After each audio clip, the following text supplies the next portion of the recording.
Quelque part dans l'espace, près de nous, une étoile agonise et explose en supernova. Son sillage nous révèle la présence du phénomène le plus étrange du cosmos, un trou noir. Notre galaxie pourrait en être infestée.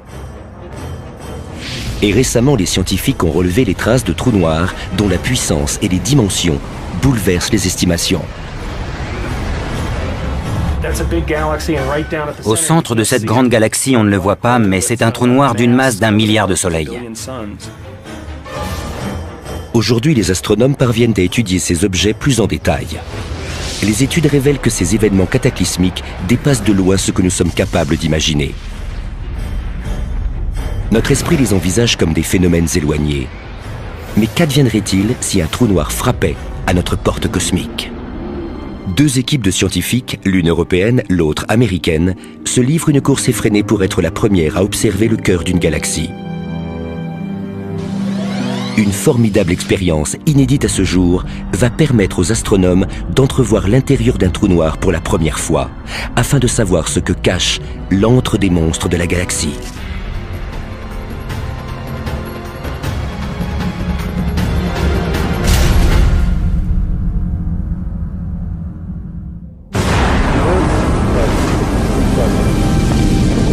L'astronomie entre dans une nouvelle ère. Grâce aux instruments high-tech qui sillonnent l'espace, nous découvrons la violence des phénomènes qui secouent l'univers.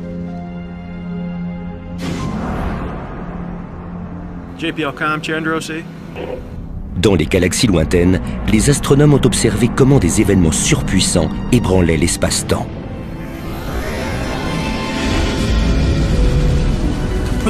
Pour vous donner un ordre d'idée, la puissance de ces phénomènes équivaut à celle de milliards d'explosions atomiques. Mais d'où peut bien provenir une telle force? Quelle qu'en soit la nature, elle est présente au cœur de notre propre galaxie, la Voie lactée.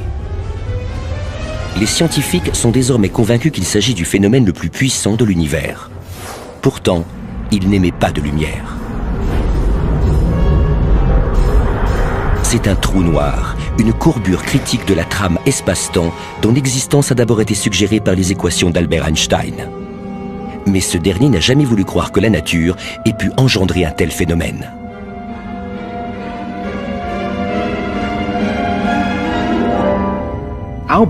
Einstein n'a jamais aimé les trous noirs. Pour lui, l'idée était frappée d'anathème.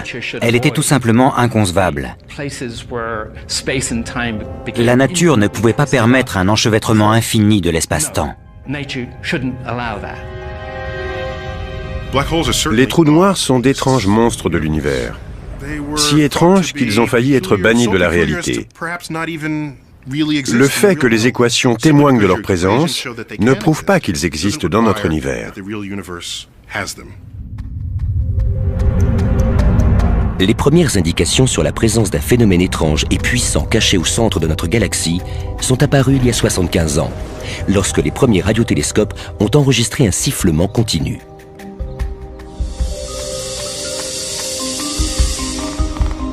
À l'époque, Eric Becklin est un jeune astronome déterminé à identifier cette source d'énergie mystérieuse. Mais il doit d'abord la trouver. Il y avait une source radio intense provenant de la constellation du Sagittaire, mais le centre de notre galaxie était encore mal défini. Les astronomes savaient que la densité d'étoiles était très importante au centre des autres galaxies. Mais lorsqu'il s'agissait d'observer le cœur de la nôtre, les étoiles étaient masquées par un épais voile de poussière.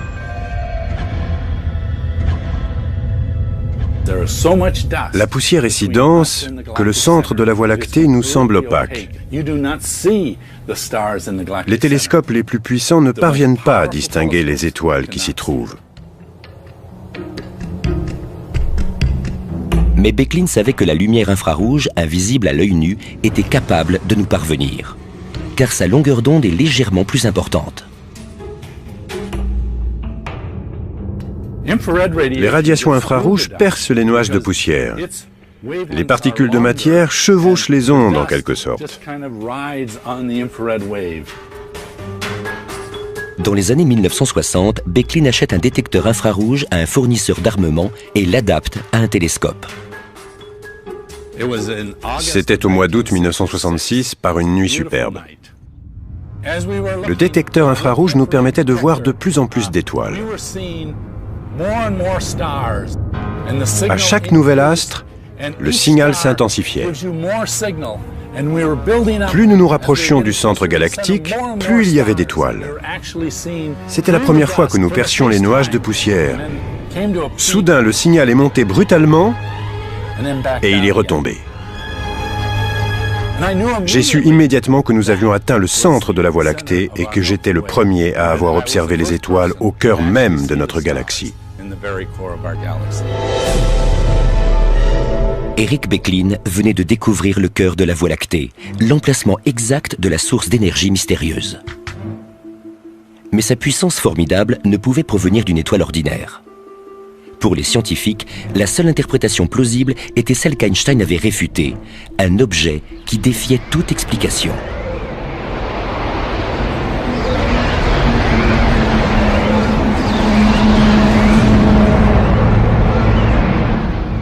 Qu'est-ce qu'un trou noir? Un mystère monstrueux. C'est un stade de densité infinie, un concept que notre esprit a du mal à se représenter. C'est une région où l'espace-temps se referme sur lui-même. Le trou noir est une région de l'espace où le champ gravitationnel est si intense qu'il piège même la lumière. Et si la lumière ne parvient pas à s'en échapper, rien d'autre ne s'en échappe. Dès lors, vous êtes en présence d'un trou noir. Il n'y a pas d'autre nom susceptible de décrire ce type d'objet. Bienvenue dans le monde étrange de la physique de l'extrême, où le temps et l'espace plongent dans un gouffre abyssal. L'espace est happé par le trou noir. Il faut imaginer le temps comme une rivière qui se déverse au-dessus d'une cascade. Imaginez des kayakistes cherchant à lutter contre le courant de cette rivière. Ils seraient inévitablement attirés vers le centre du trou noir. La gravité devient un contre-courant. Plus on se rapproche, plus il s'intensifie. Puis vient le point de non-retour, l'horizon du trou noir.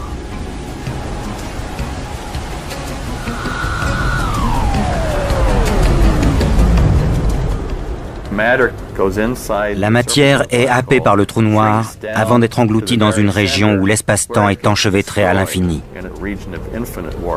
Elle n'existe plus.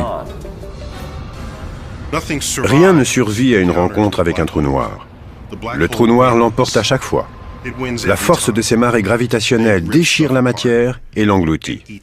Puis l'ogre éructe et passe au plat suivant.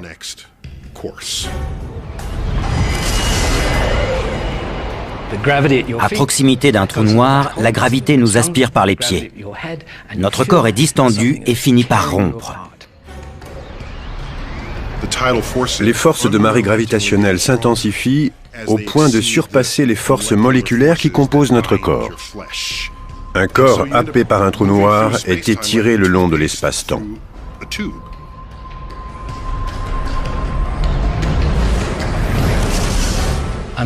Nos atomes sont déchiquetés.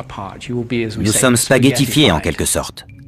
Aussi étrange soit-il, les trous noirs sont le produit des étoiles et des forces de gravité de notre univers. Ils proviennent de ce que les astrophysiciens appellent les supergéantes rouges, des étoiles 10 fois plus massives que notre Soleil, mais dont la durée de vie ne représente qu'une fraction de celle d'une étoile ordinaire.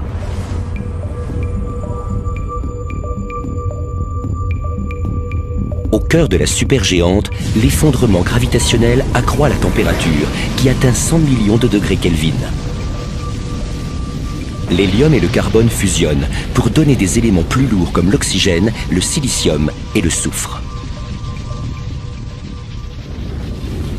Puis, l'étoile implose sous l'effet de son propre poids et projette une onde de choc. Elle explose violemment en supernova. Le résidu consiste en un corps dense de particules subatomiques, une étoile à neutrons d'à peine 16 km de diamètre.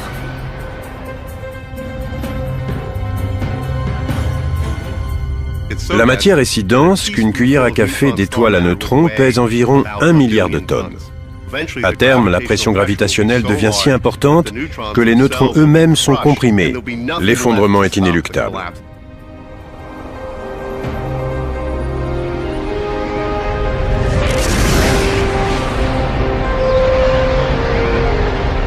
Un trou noir, d'une masse équivalente à 1 million de fois celle de notre planète, la Terre, est né. Mais sa densité est telle qu'il échappe littéralement à l'univers recensé.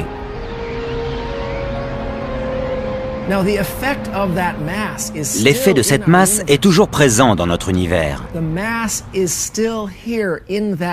C'est ce qui provoque la courbure caractéristique de l'espace. C'est un trou. Mais si vous y plongez le doigt, il disparaîtra. Si les trous noirs sont les sombres vestiges d'étoiles mortes, la Voie lactée pourrait bien en être infestée. Mais comment étudier un objet qui échappe à la détection? Nous savons exactement quel effet un trou noir produit sur son environnement, sur les étoiles à proximité et les gaz qui s'aventurent un peu trop près. Nous ne verrons jamais un trou noir. Mais ce qui est important, c'est que nous pouvons voir son empreinte. En quête d'une empreinte de trou noir, Eric Becklin a consacré sa carrière scientifique à l'exploration du centre de notre galaxie.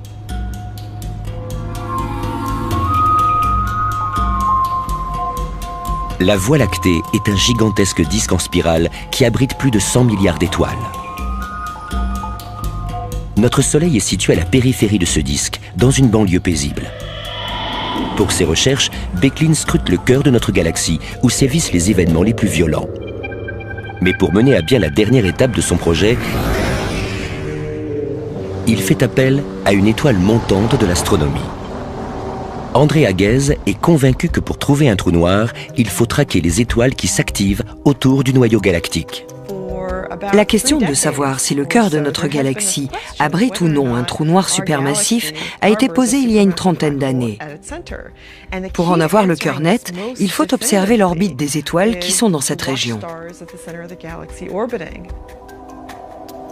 L'équipe d'André Haguez s'est installée au sommet du volcan Mauna Kea, sur l'île d'Hawaï, où l'observatoire Keck abrite le plus grand télescope du monde. Notre aperçu du centre de la galaxie est absolument formidable. La révolution avec laquelle nous explorons le cœur de la Voie lactée est telle qu'un observateur situé à Los Angeles serait capable de distinguer le mouvement du doigt d'une personne vivant à New York. C'est l'ordre de précision avec lequel nous pouvons mesurer des objets situés à 26 000 années-lumière. Madeleine, nous sommes prêts. L'expérience décisive, celle qui nous a permis de démontrer l'existence d'un trou noir, a été de suivre l'orbite d'étoiles individuellement et avec la plus grande précision possible. Mais les étoiles du centre galactique ne sont pas les seuls objets célestes que Haguez et Becklin doivent surveiller. Ailleurs, une autre équipe d'astrophysiciens dirigée par l'Allemand Reinhard Genzel explore la même piste depuis les montagnes chiliennes. Cet amas est trop dense pour être le fruit du hasard. Nous soupçonnons le centre galactique d'abriter des trous noirs. Pour en avoir la certitude, nous devons nous en rapprocher le plus possible. La précision actuelle de nos mesures permet de prouver qu'il s'agit de trous noirs. Chaque équipe veut être la première à prouver que notre galaxie abrite un trou noir supermassif. Le programme de recherche dirigé par Genzel a débuté 3 ans avant celui des Américains. Mais l'incroyable précision du télescope Keck est la botte secrète de l'équipe d'André Haguez. L'un de ses membres, Mark Morris, est un vétéran du centre de recherche galactique.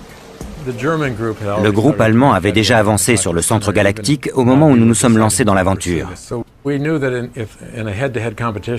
Mais nous savions que dans cette course contre la montre, le télescope de 10 mètres dont nous disposions ferait la différence.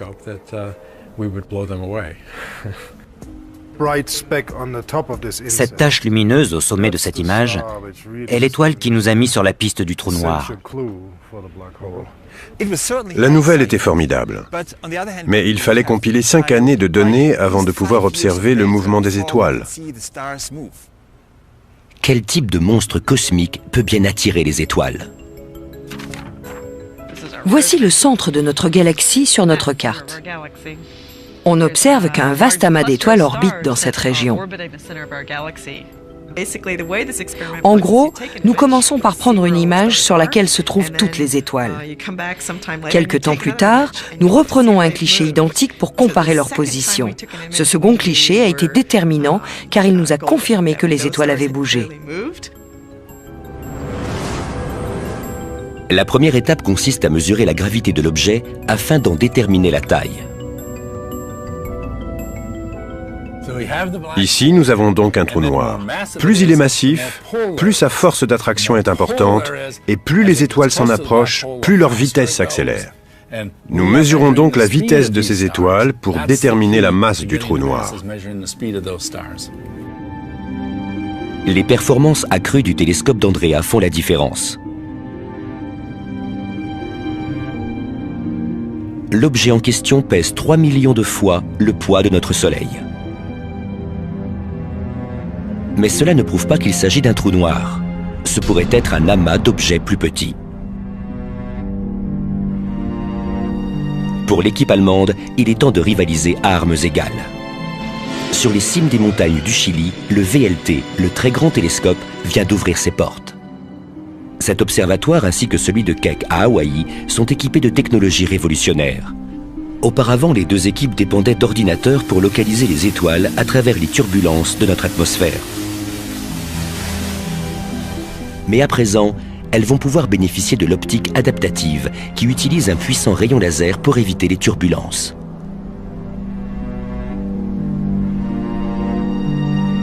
Les opérateurs de télescopes peuvent utiliser ces relevés pour affiner les images d'étoiles et de galaxies lointaines. Cette animation nous montre les avantages de l'optique adaptative. Voici un fond du ciel sans l'aide du système. Dès qu'on l'allume, on distingue les étoiles et notamment celles proches du centre de la galaxie. Ce sont elles qui détiennent la clé du problème. Il nous faut un spectre. Si l'image est bonne, on lancera l'analyse spectrale. Ce nouvel appareil d'observation arrive à point nommé. Sous l'œil des deux équipes, l'une des étoiles effectue un virage à 180 degrés autour du centre galactique. En 2002, elle a fait un grand bond jusqu'ici. Tout le tour. La vitesse de l'étoile s'est subitement accrue. Elle est passée tout près du trou noir, au centre de la galaxie. Sa vitesse est de l'ordre de 16 millions de kilomètres par heure. C'est incroyable. Les équipes ont pu voir que l'étoile orbitait autour d'un objet extrêmement massif. Après cela, les explications physiques qui décrivaient le centre galactique se sont toutes envolées. Il ne restait que le trou noir.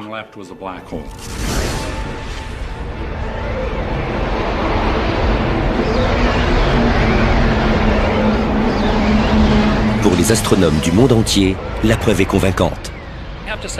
La première fois que j'ai visionné la vidéo d'Andrea, j'étais stupéfait. J'ai vu cette étoile surgir de la gauche et filer de l'autre côté de l'écran. Elle tournait autour d'un point dans l'espace où il n'y avait rien. À l'aide de nos instruments et grâce à notre intelligence, nous pouvions voyager jusqu'au centre de la galaxie, à 26 années-lumière de distance, pour collecter les preuves de l'existence d'un objet aussi insolite. Quelle prouesse! Les équipes européennes et américaines confirment l'existence d'un trou noir au centre de la galaxie sans même l'apercevoir. Depuis notre poste d'observation situé dans la périphérie de notre galaxie spirale, il est difficile d'imaginer la violence des événements qui sévissent en son cœur.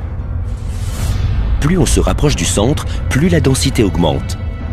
Le noyau, ou bulbe de la galaxie, regorge d'étoiles.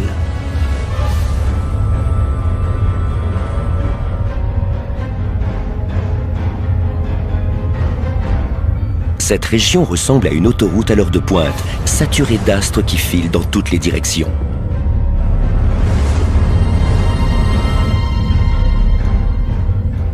Il y a beaucoup de gaz et de nuages de particules.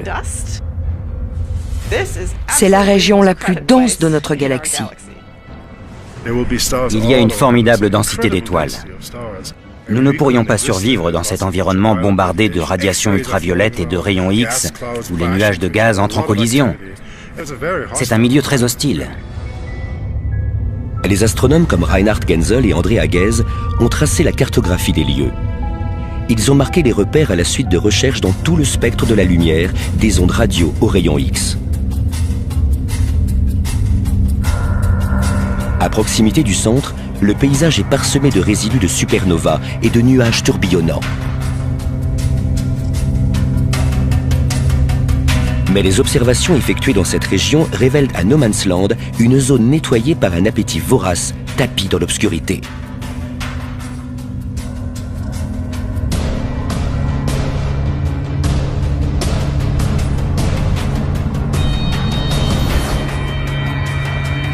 Le trou noir est entouré d'un nuage de gaz brûlant qui s'effondre sur lui-même. Autour de cet ogre, l'espace se courbe au point de déformer la lumière.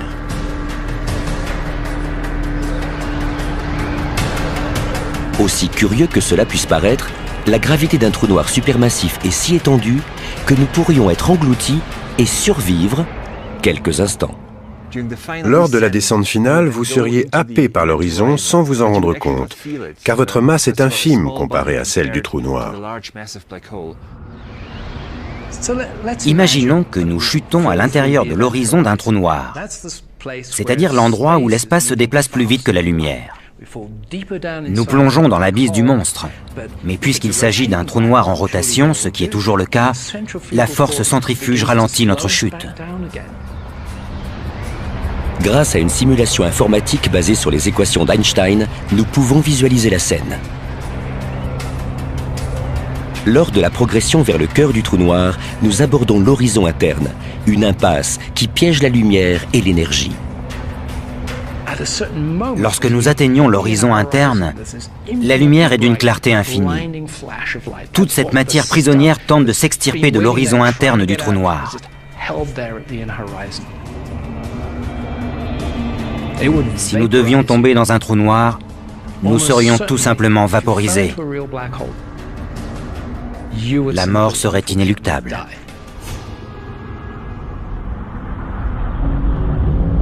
Mais le voyage ne s'arrête pas là. À ce stade, les prédictions étranges des équations d'Einstein peuvent s'exprimer.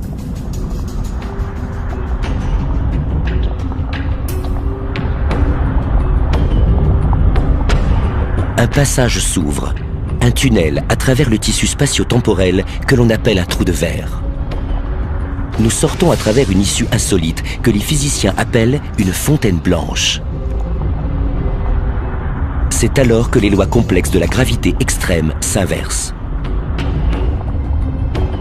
Au lieu d'être happés, nous sommes propulsés vers les confins de l'espace-temps. Mais où cela se trouve-t-il ? Dans la science-fiction, les trous de verre constituent souvent une issue de secours vers d'autres univers. Cependant, les conditions qui règnent à l'intérieur d'un trou noir sont bien trop chaotiques pour qu'un trou de verre puisse se former.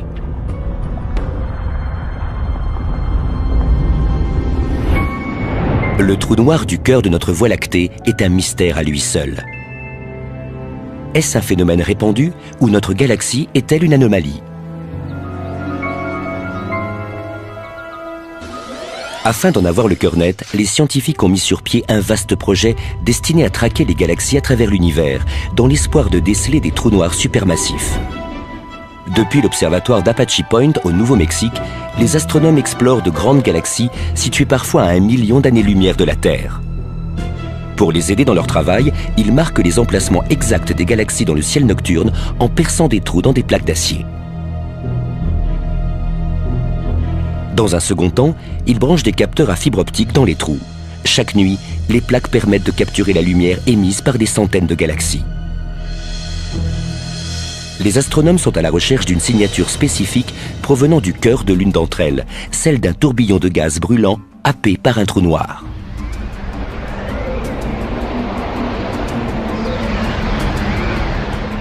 Le but de ce projet, baptisé SDSS, est de cartographier un quart du ciel de l'hémisphère nord, afin de déterminer la nature des galaxies et leur répartition à travers l'univers.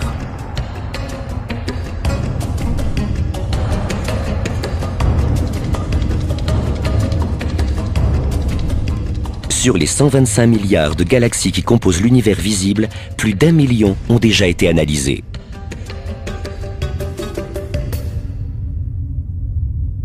La quasi-totalité des plus vastes d'entre elles, entourées en rouge, portent la signature d'un trou noir supermassif. La nouvelle nous a sidérés, car même si nous suspections un grand nombre de galaxies d'abriter des trous noirs, nous étions loin de penser que c'était le cas de chacune d'entre elles. Plus on se rapproche du centre des galaxies, plus on trouve de trous noirs. Et l'inventaire ne cesse de croître. Désormais, la moindre théorie sur la formation des galaxies devra expliquer la présence de trous noirs en leur centre. Mais comment expliquer la présence de trous noirs au cœur de chaque grande galaxie? Pour cela, il faut remonter à l'origine de l'univers, au Big Bang.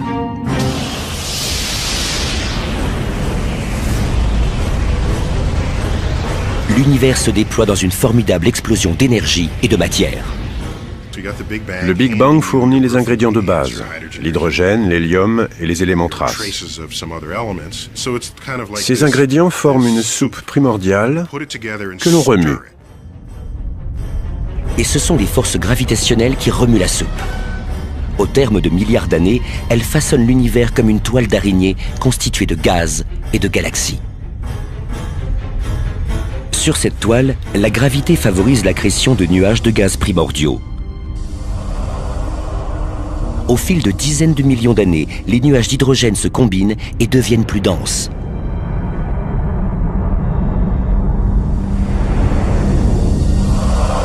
Lorsque la chaleur est trop intense, ils s'enflamment.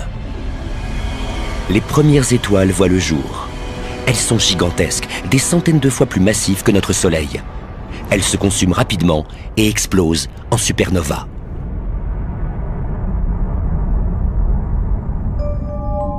Des milliards d'années plus tard, le satellite Swift, placé en orbite terrestre, recueille la lumière émise. Swift sert de poste d'observation à un groupe international d'astronomes.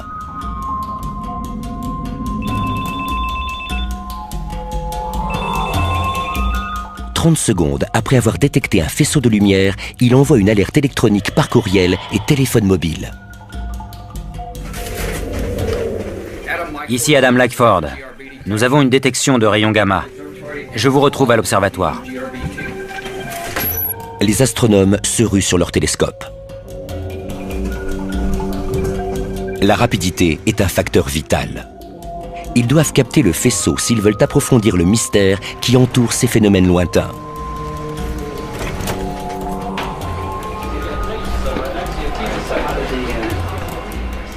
Ils commencent par déterminer la distance d'émission, répertorient le signal et localisent sa galaxie d'origine.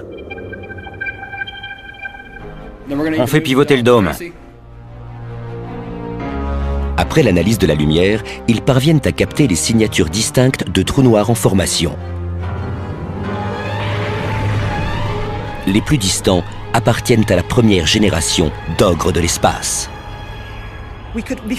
Nous sommes peut-être en train de recueillir à leur stade primordial les graines qui ont engendré les trous noirs supermassifs qui occupent désormais le centre des galaxies. Les trous noirs sont peut-être les embryons qui ont permis aux galaxies de se former. Les graines gravitationnelles qui ont servi de force d'attraction pour constituer ce que nous appellerions aujourd'hui les galaxies étendues. Avec nos puissants télescopes, nous pouvons voir le passé. Et nous avons acquis la certitude que les trous noirs se sont formés en même temps que les galaxies. Leur formation pourrait être étroitement liée. Cette simulation montre comment notre Voie lactée est née.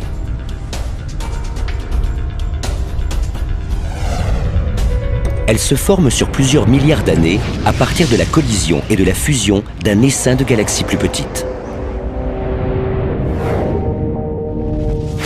Les galaxies naissantes s'enchevêtrent dans un gracieux ballet cosmique orchestré par la gravitation.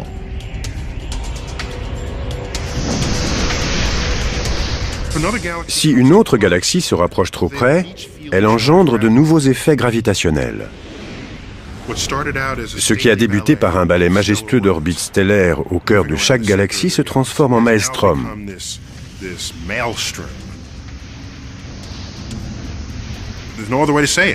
On peut parler de cannibalisme galactique. C'est exactement ce qu'elles font. Elles dévorent les galaxies voisines.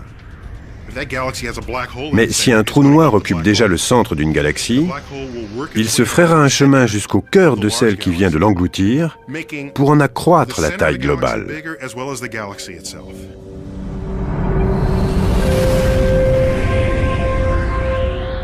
Les grandes galaxies s'agrandissent, les petites se font dévorer, c'est ainsi. Tandis qu'elles se dévorent, leurs trous noirs fusionnent et croissent. À une certaine époque, environ 1 à 3 milliards d'années après le Big Bang, l'activité des galaxies était nettement plus intense qu'aujourd'hui. Mais les trous noirs existaient déjà. Ils s'étaient formés et se nourrissaient à un rythme effréné et donnaient naissance à de très puissants quasars. Les quasars sont des astres d'apparence stellaire nichés au centre des galaxies lointaines, où l'activité dévastatrice des trous noirs émet un rayonnement plus vif que n'importe quel autre objet de l'univers. Le télescope spatial Hubble a permis d'observer un quasar dormant au cœur de M87, une galaxie proche de la nôtre. Les astronomes ont décelé une petite région au son centre où les forces de gravité engendrent des jets de plasma à plusieurs millions de kilomètres par heure. À l'évidence, il y avait là une masse d'une importance considérable pour un tout petit volume. Mais il était peu probable que cette masse provienne d'étoiles comme celle de notre galaxie. Brian McNamara est convaincu que les trous noirs supermassifs peuvent avoir un effet intense sur la galaxie environnante et même au-delà. Je peux avoir un offset ? 180, 180, même direction. Je règle sur 360, 360. Guidage verrouillé. McNamara étudie le chaos que les trous noirs laissent dans leur sillage. C'est incroyable, non ? Toutes ces galaxies subissent l'influence gravitationnelle de cet amas. Elles s'activent tout autour de cette galaxie géante, comme des abeilles autour d'une ruche. Ces amas sont le produit du cannibalisme galactique à l'échelle cosmique. Cette simulation montre l'évolution d'un amas galactique dans une région dense de l'univers qui s'étend sur des dizaines de millions d'années-lumière. Des centaines de galaxies se forment puis s'activent autour d'un point commun où elles sont englouties par une galaxie centrale. Les dimensions du trou noir qu'elle abrite augmentent en conséquence. McNamara cherche l'empreinte de l'ogre. Cette tache lumineuse est une galaxie géante au centre d'un amas galactique. Bien qu'on ne l'aperçoive pas, elle abrite certainement un trou noir d'une masse de près d'1 milliard de soleils. Récemment, il y a quelques millions d'années, il a englouti énormément de matière, ce qui a entraîné une gigantesque éruption. Brian McNamara se règle sur MS-07, un amas de galaxies situé à 2,5 milliards d'années-lumière et caché au cœur d'un vaste nuage de gaz brûlant. Une atmosphère gazeuse s'est répandue à travers l'ensemble de l'amas galactique. Ses propriétés sont proches de la nôtre, mais elle est bien moins dense et extrêmement plus chaude. L'astronome a remarqué que le nuage abrite 2 gigantesques cavités. Entre ces 2 cavités, il y a la place de caser 600 voies lactées. C'est incroyable. L'énergie impliquée est phénoménale. Il est persuadé que cette éruption d'énergie est la plus puissante que l'univers a connue depuis le Big Bang. Sa source remonte jusqu'au cœur de la galaxie centrale, où se cache un trou noir supermassif. Mais comment une créature réputée pour dévorer tout son entourage fait-elle jaillir de l'énergie à travers l'univers ? Nous savons que lorsque la matière est happée, elle tourbillonne dans un disque d'accrétion, exactement comme l'eau s'écoule à travers un évier. Mais la vitesse qu'elle atteint avoisine celle de la lumière. Et lorsque la matière se déplace à cette vitesse, elle libère une formidable quantité d'énergie.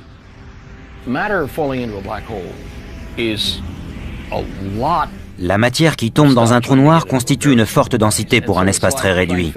Si vous essayez de remplir la gamelle de votre chien avec une lance à incendie, vous n'obtiendrez rien. Un tourbillon de matière circulant à grande vitesse s'enroule autour du trou noir, générant un puissant champ magnétique qui éjecte d'énormes quantités de gaz hors de la galaxie. Ce jet de matière est des centaines de millions de fois plus puissant que les éjections de matière coronale de notre Soleil. Nous sommes certains que les trous noirs au centre des galaxies exercent une forte influence sur leur environnement. Ils engendrent ces formidables jets de plasma qui atteignent quasiment la vitesse de la lumière, lesquels génèrent des ondes gravitationnelles qui ont la force de modifier leur milieu environnant. Leur influence est considérable. Ces jets de matière peuvent stériliser la galaxie en interrompant la formation de nouvelles étoiles. En principe, les galaxies peuvent atteindre des dimensions gigantesques, mais nos observations de l'univers révèlent le contraire. Nous pensons que l'activité des trous noirs supermassifs pourrait empêcher la croissance démesurée des galaxies. Dans les galaxies plus petites, toute cette violence peut avoir un impact créatif. Les ondes de choc diffusées par les trous noirs dispersent des éléments lourds engendrés au cœur de la galaxie, préparant le terrain pour la formation de nouveaux systèmes solaires.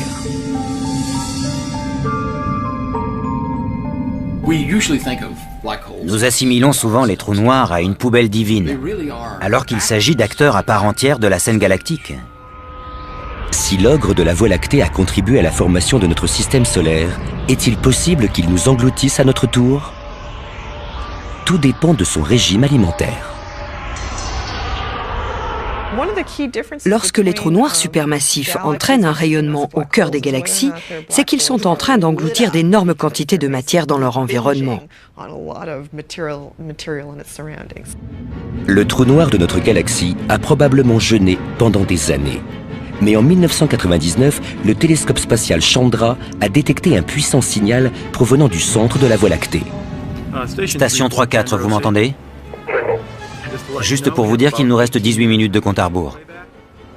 Une explosion s'est produite au centre du disque d'accrétion du trou noir. Pour les équipes du centre galactique, la nouvelle fait l'effet d'une bombe. Nous avons pris la chose très au sérieux à l'époque. Depuis quelques années, l'inactivité du trou noir nous laissait perplexes.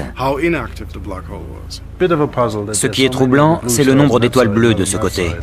Reinhard Genzel et Andrea Ghez se ruent sur leur télescope. Ils veulent savoir si l'ogre s'apprête à faire ripaille. Ce qui nous intrigue concernant le trou noir au cœur de notre galaxie, c'est que dans la mesure où il dévore son environnement, nous devrions pouvoir observer un fort rayonnement lié à l'absorption de matière. Les deux équipes rejoignent un programme d'envergure planétaire. 5 observatoires de premier ordre sondent le trou noir. Depuis l'espace, le satellite Chandra traque le moindre rayonnement X.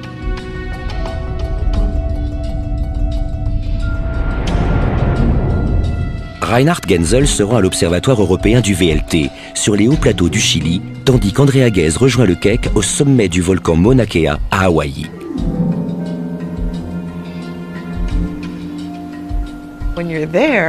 C'est toujours une course contre la montre. Il faut rentabiliser les quelques nuits que l'on passe sur place et espérer que les travaux se dérouleront bien, que la météo sera favorable, que les instruments coopéreront et que tout s'enchaînera normalement. Le temps d'observation est précieux. L'erreur n'est pas permise. Madeleine, nous sommes prêts. Les équipes disposent de 5 courtes nuits pour découvrir la quantité de matière que le trou noir ingurgite à partir de mesures d'émission d'énergie. Première nuit au QG du télescope Chandra dans le Massachusetts. Fais un zoom avant. Bon. Pas de rayonnement pour ce soir. Le télescope ne relève que le bruit de rayonnement X provenant de petits trous noirs errant à travers le centre galactique. Plus que 4 nuits, les gars. Le deuxième soir, le télescope du Chili rencontre un problème. Je peux voir la correction sur l'écran? C'est encore très calme. Il va falloir offrir un sacrifice humain aux dieux. Je me porte volontaire. Même s'il y a des rayonnements X, le VLT ne peut pas les voir. Il faut prélever de nouvelles données, la correction était instable. Une nappe d'humidité altère la sensibilité de l'optique. Tout est flou. Il y a un problème, regardez l'étoile guide. Nous avons un problème avec le miroir principal de 8 mètres. Il semble déformé. À Hawaï, la situation n'est guère meilleure. Le centre galactique joue à cache-cache derrière les nuages. On a des problèmes avec les nuages. Le ciel semblait vouloir se dégager, mais il s'est couvert à nouveau.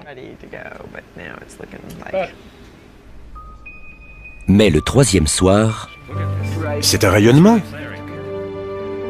la chance sourit enfin à l'équipe allemande. Le télescope chilien repère une éruption. C'est la plus belle éruption de cette série. Un nouveau point lumineux apparaît dans le champ stellaire. On distingue nettement l'absence de source sur ce cliché. Il n'y a que ces deux taches. Et ici, pour la même région, on retrouve nos deux sources, plus une autre. C'est le stade de l'éruption. Lorsque l'équipe de l'observatoire Chandra reçoit les données depuis l'espace, elle constate le même résultat. Ça y est. C'est gigantesque. C'est au moins un facteur 15. Le point culminant des radiations coïncide avec la source lumineuse détectée par l'équipe allemande.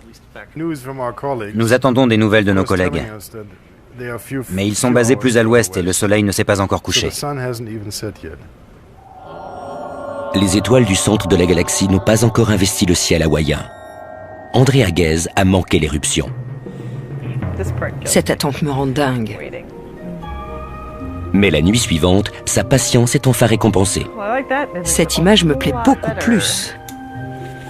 On l'a! Tu es sûr? Oui, certain. Nos images ne révélaient aucune activité du trou noir. On ne voyait qu'une étoile et soudain, boum, le rayonnement est apparu. Un quart d'heure plus tard, il avait disparu. Nous avons pu relever les mesures, mais c'était un sentiment formidable de pouvoir saisir cet instant. Un jour, dans un proche avenir, ces scientifiques espèrent apercevoir l'ogre lui-même en reliant les observatoires du monde entier. Ils disposeront alors d'un télescope capable de scruter le cœur de la galaxie.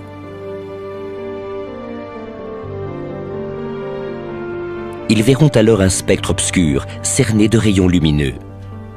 Car ces jets de matière ne sont rien comparés aux éruptions cataclysmiques du passé. Notre trou noir a eu une adolescence mouvementée. C'est une quasi-certitude.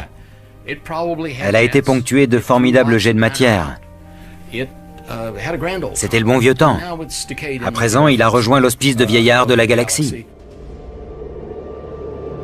Mais que faudrait-il pour que l'ogre de la Voie lactée se réveille? Est-il possible que des jets de plasma déchirent à nouveau notre environnement galactique? La vigilance est renforcée aux quatre coins du globe. Les astronomes sont allés jusqu'au pôle sud afin de surveiller les sources radio provenant du centre de la galaxie. Car ils observent les signes avant-coureurs d'un désastre futur. Derrière le trou noir de la Voie lactée, un gigantesque anneau de gaz se fait menaçant. À terme, il atteindra une masse de 300 millions de soleils. Lorsque sa densité deviendra critique, il s'engouffrera dans un second anneau qui orbite à proximité de son centre.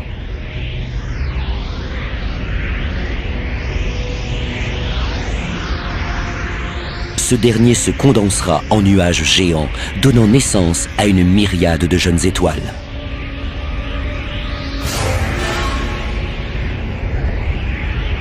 Le nuage de gaz sera progressivement happé par le trou noir. Le festin donnera lieu à des éruptions de matière dont l'éclat sera visible bien au-delà de notre galaxie.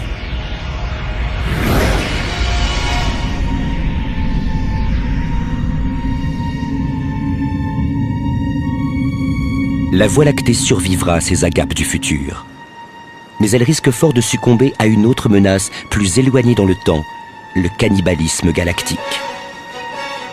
Notre galaxie, la Voie lactée, n'est pas à l'abri de ces scénarios de télescopage galactique. Nous avons des voisins, et nous nous approchons les uns des autres. Un jour, nous entrerons en collision. Le processus est déjà en marche. Notre voisine géante, la galaxie d'Andromède, fond sur la Voie lactée.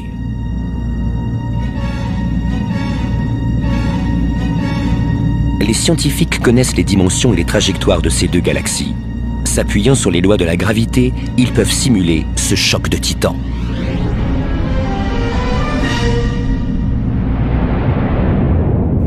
Nos simulations montrent ce qui pourrait se produire d'ici quelques milliards d'années lorsque les deux galaxies fusionneront. Elles commenceront par s'entrelacer et se déchirer mutuellement. Imaginez le spectacle vu de l'espace. Les deux galaxies spirales s'approcheront l'une de l'autre, perdant progressivement leur forme. Elles engendreront un nouveau cœur où les étoiles et les nuages de gaz s'engouffreront pour alimenter ce monstre ressuscité. La collision projettera un essaim d'étoiles et de gaz à des milliards de kilomètres dans l'espace. Dans un tourbillon d'explosions massives, certains fileront vers le nouveau noyau galactique. Pris dans la tourmente, notre petit système solaire sera expulsé vers le vide intersidéral, à moins qu'il ne finisse dans les mâchoires du trou noir. Le processus de fusion sera ponctué de nombreuses explosions d'étoiles, puisque tous les gaz seront canalisés vers le centre galactique. Dans le même temps, la fusion probable des deux trous noirs risque d'engloutir une grande partie de ces gaz.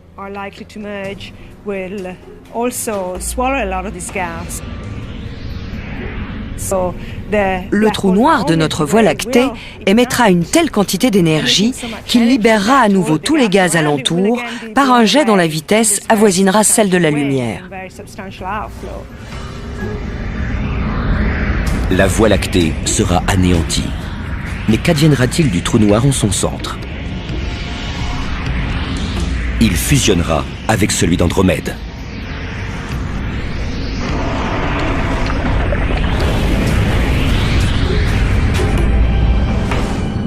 Les étoiles et les galaxies sont éphémères, mais les trous noirs supermassifs n'en finissent pas de croître. Autrefois considérés comme des monstres du cosmos, ils pourraient bien constituer les rouages d'un univers tourmenté.